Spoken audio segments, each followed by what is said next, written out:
Welcome back to JVM Football Channel. And earlier this week, guys, I made two videos where I was ranking the best players under 25, pretty much on how well their season went. As you can see, put players like Mbappe at world class level. A player like Sancho, who didn't have the best of seasons, went into nearly, and then you have the in betweens. For example, Felix had a good season. Camavinga, the way he helped Real Madrid to win the Champions League and how impactful he was, he had a very good season. Not world class yet, but very good, especially considering that it was his first year playing for a club of the magnitude of Real Madrid. You have players like Bellingham and etc. But I forgot that I forgot the amount of players that are under 25 and that are already at that level. And some players, looking back, I don't know how I forgot them. I think that some of these players I forgot they were under 25 just because of how long they've been in the game or how well they've performed. For example, you look at a player like Rashford or Pulisic, they've been playing football at a high level for such a long time that I kind of forgot they were under 25. So yeah, I just added some of them in. I added Martinez, Rashford, Donnarumma, Mount, Havertz, Pulisic, De Jong and Hakimi. Just a few more. There are still a lot of talented players that are under 25 that I didn't add into this list, but I think that this is a nice pool of players, players from different leagues, different clubs at different levels. So I think that it does justice to what I'm trying to do in this, let's call it, series or overview of the season. Okay, so let's start with Lautaro Martinez. And with Martinez, really, again, I forgot Martinez was under 25 just because of how good he was. And let's really not waste any time with Martinez. And let's put him at world class. I think that Martinez is on this same level as these guys, the likes of Mbappe, Haaland, Vini, Vlahovic, and himself. Although he's a bit older than these guys are all pretty much 22, 23 and under. And Martinez is going to turn 25 this year.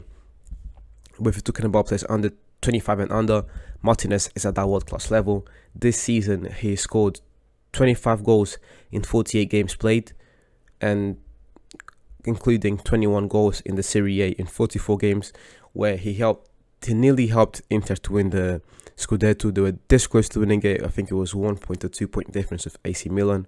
If Lukaku was there, if he had a bit more help, they would have won. But Martinez did his job, 20 plus goals this season, and he also registered 4 assists in 48 games played. With Martinez, really, world-class player. The numbers are there to back it. The main player for a club of the magnitude as Inter Milan. Lukaku is coming back, so he's going to get the help again. Maybe we won't see him taking as much of a leadership role as he did this season with Lukaku back. But let me just look at his numbers from last season to see where he was with Lukaku. Yeah, he scored. Yeah, with Lukaku, he had more assists than goals. Last year, he assisted 10 times and scored 17. This year, he's had to go beyond the 20 goals mark and assist less because Inter were looking at him as the focal point of the attack and they needed him to score the goals. Yeah, now it will be interesting to see where Martinez is and what he does this season for Inter with Lukaku coming back. Okay, now move on to Rashford, and this is a player that I've talked. Probably Rashford and Vini are the players that I've talked the most about this year. Odegaard as well, if you could say that. And for good reason, really. My thing with Rashford is really the disrespect that he's getting by most football fans. Did Rashford have a bad season? Yes, he did. Actually, let's just rank Rashford straight away. Rashford is right here at the bottom when it comes to this season. But that's not really my problem. My problem with Rashford or people criticizing Rashford this season, because his numbers really tell the story of what was this season, but I don't think they tell the full story of what this season was for Rashford. In 31 games played this season, so it wasn't like he didn't play a lot of games. He did suffer a few injuries and he did come back from an injury and a few other problems which I'll touch on in a minute. But the thing really with Rashford this season was just how underwhelming it was. 5 goals and 2 assists are not good enough for a player of Rashford's caliber, of his talent, and especially when United were needing him the most this season. He didn't show up. However, we can't stand here and just say that Rashford is not on the level, that Rashford is not one of the best young players in the world anymore, just based off one season. I want to remind some of you how last year, when Manchester United were in the Champions League, Yes, they did get knocked out in the group stage, but in that group stage, Rashford scored. Rashford was the top scorer of the group stage in the Champions League. So if you're telling me that Rashford's not one of the best young players in the world, then I'm sorry, you're wrong. And the numbers are there to prove this. This season had a horrible season, yes. But I also want to remind people that Rashford did come back from a surgery in October. Didn't recover well. And this is not to cut any slack off Rashford and how bad he was this season. Rashford was bad. But there were a lot of things that came into this and reasons why Rashford didn't perform at his best. Again, let's not act like Rashford on his day is not one of the best young players in the world. And if Ten Hag can squeeze that Rashford once again, then Manchester United are in for a great season.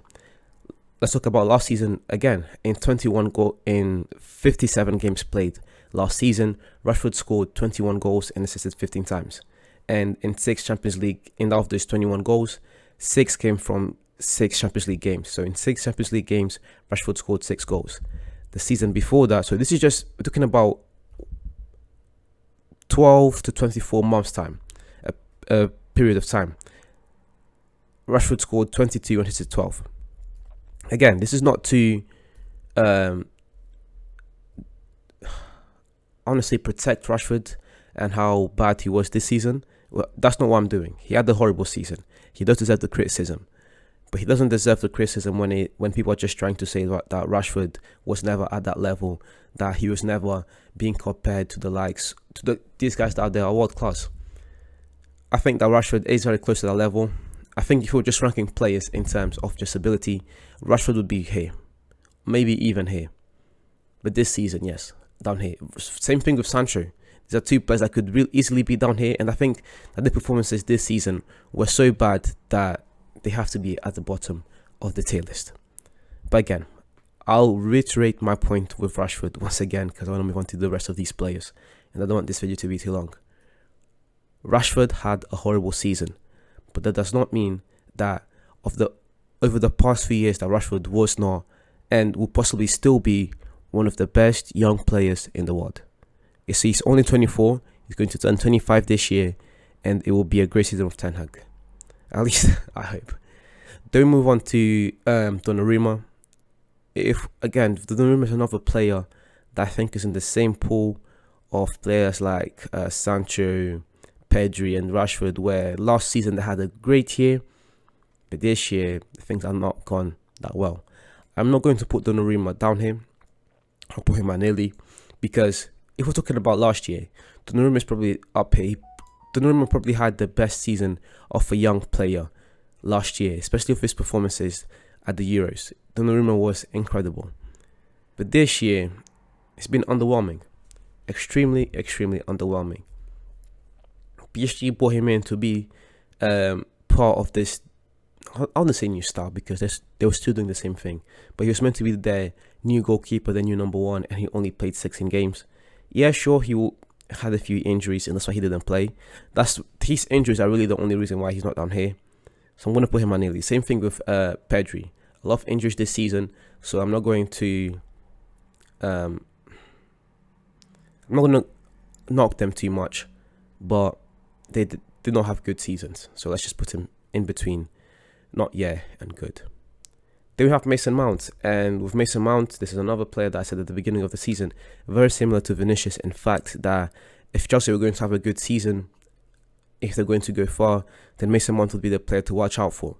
And this is where I think I got it wrong, because Mason Mount did have a good season, especially in the Premier League, but Chelsea underperformed regardless. I guess there are more things that come into a team performing well, performing at the highest level and winning titles.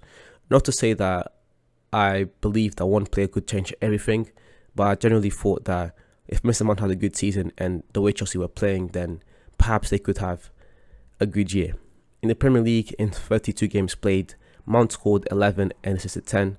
So that's 21 goal contributions, double digits for both goals and assists. Great output for Mount, and he has to be in this very good tier. He has to be in this very good tier. The likes of Saka, Gavi, Camavinga, Rodrigo, Bellingham. He has to be here. He has to. After the amazing year that he had. I'd like to put Mount up here, but if you're talking about the feats that these guys have done, for example, Martinez helped his team to go on an incredible title run, being the focal point of attack. Vlahovic, amazing season with Fiorentina, moved on to Juventus and helped them to finish fourth after a horrible start. Vini, winning goal in the Champions League and his comeback this year, 20 plus goals this season. Haaland, even injured, this man still was able to score 20 plus goals. Mbappe, top scorer in Ligue 1, and I think he also had a missed assist in Ligue 1. That's the level of world class. I don't think Mount was there yet. He's not there yet. He didn't have that type of season, but it was nonetheless very good. Then we move on to Kai Havertz. And Havertz is a bit of a tricky one because I like Havertz. I think that Havertz has the talent. I think talent-wise, Havertz is probably on this world-class tier with the likes of Vini, Haaland and Mbappe, just off of talent alone. Havertz is very, very talented. And in the big moments, he has shown up. But talking about the overall balance for this season, then I can't put Havertz at very good. 47 games played, 14 goals, 6 assists. He has 20 goal contributions, but it hasn't been very good. I've put him at good. I'm not going to disrespect Havertz like that. But it has not been a very good season, again, especially considering the poor players that are in this tier. Then we move on to Christian Pulisic. Kind of the same problem as Havertz, I would just say even worse. He didn't have a good season, Pulisic. 22 games played in the Prem, 6 goals, 2 assists. He was quite good for the US, but he was mainly talking about club football, team football, not really international game. Although that could also be a factor. But even if that was a factor, I still think that Pulisic did not have a good season this year. Put him here nearly. Didn't have this, not on the same level as these guys. No, he hasn't. 8 goals and 5 assists in 38 games played. For what is being asked for Pulisic, I wouldn't say that's good. At least I wouldn't. Then move on to De Jong, and I think that De Jong's kind of in the same tier. Although with De Jong, it's really the way Barca actually. De Jong, I'm a bit torn between De Jong, wherever he's at nearly good, because if you think about where Barca were at the beginning of the season, where they finished second, and De Jong was in. Yeah, I have to put him here. De Jong was an instrumental part of this Barca rebuild, helping the team to finish second, helping them to get Champions League football again after the horrendous start that they had to the season. 32 games played for Barca. The man was everywhere, and he's looking to go to Manchester United. We'll see how that goes. I can't wait for that to happen, really. But yeah, I can't put De Jong at nearly. I think De Jong had a good season. Once again, repeating myself here, especially when you consider the impact that he had this season for the club. And finally, we have Hakimi. Where should I put Hakimi? Defensively sound. Not many problems there defensively for Hakimi. But that's not really where I think Hakimi excels. I think it's offensively where he excels. And yeah, he's been good. You can probably put him at very good. I won't put him at very good. I don't think he had a very good season. I love doing this tier list, but it's also a problem because sometimes you just get stuck. I'll put Hakimi at good. As a fullback, 10 goal contributions in 32 games. I won't put him at very good because he underperformed in the Champions League, in my eyes, especially when the team needed him. In Ligue 1, he did have a very good season. But yeah, I think that's it, really. We'll put Hakimi at good for now. And finally, we have Trent. And with Trent, really, I'm going to put Trent at world class. He was one of the best right backs this year. He is a world class player. His performance in the final was lackluster. I mean, you can really blame the goal on him, although there were a few things that happened before the goal that were not Trent's fault. But his marking of Vini was not good enough. But his overall balance this season for Trent is a world-class player. If you're one of the best right backs in the world, probably the best in the eyes of many, then you are at that world-class level. But yeah, I think that's it, guys. Thank you very much for watching the video until the end. If you enjoyed the video and would like more football content like this, please subscribe to the channel. More tier lists like this, top 10s, live streams, shorts, etc. just come and help the channel. This is the beginning of something special, and it would mean the world to me if you subscribed and help me to grow this channel.